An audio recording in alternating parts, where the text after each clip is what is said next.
Всем привет, я Андрей Машуков, канал Подхват Мото. Подписывайтесь, здесь честно о мотоциклах без воды. Сегодня тема, которая разделит комментарии на два лагеря. Передний или задний тормоз, чем тормозить на спортбайке? Большинство новичков жмет задний, большинство опытных жмет передний. Кто прав? Давайте разберемся по физике. Начнем с главного факта. Передний тормоз обеспечивает от 70 до 90% тормозного усилия на мотоцикле.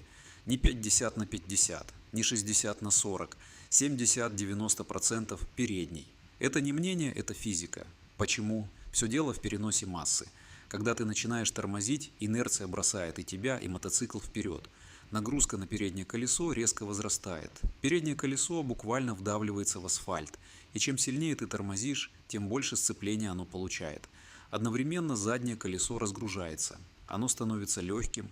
В жестком торможении задний конец спортбайка вообще отрывается от земли, стопе. И ты хочешь тормозить задним колесом, которое висит в воздухе. Вот почему задний тормоз при жестком торможении почти бесполезен физически. Нагрузки нет, сцепления нет, тормозного усилия нет. Теперь про технику правильного торможения. Не просто жми передний и все. Именно здесь большинство ошибается. Правильная техника – это прогрессивное нажатие. Ты плавно начинаешь давить передний тормоз, давая нагрузки перейти вперед. Одновременно легкое нажатие заднего, пока масса еще не ушла. По мере того, как торможение нарастает и задний конец разгружается, ты плавно отпускаешь задний тормоз.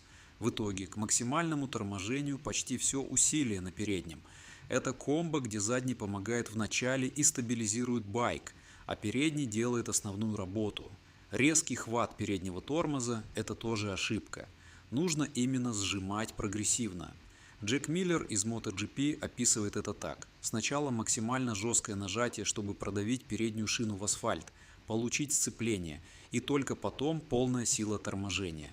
Если схватить сразу, переднее колесо заблокируется и ты упадешь. Поставьте лайк, если тема полезная, это очень помогает каналу, и подписывайтесь на Подхват Мото. Теперь самое интересное, MotoGP все переворачивает с ног на голову. В MotoGP задний тормоз используется на 70% круга, 70%, но не для остановки, а как инструмент управления байком. Данило Петруччи объяснял, задний тормоз стабилизирует мотоцикл, помогает повернуть, гасит вилли на выходе из угла, управляет балансом байка в повороте. Это совершенно другая функция. MotoGP гонщики используют задний тормоз не чтобы остановиться, а чтобы контролировать поведение байка.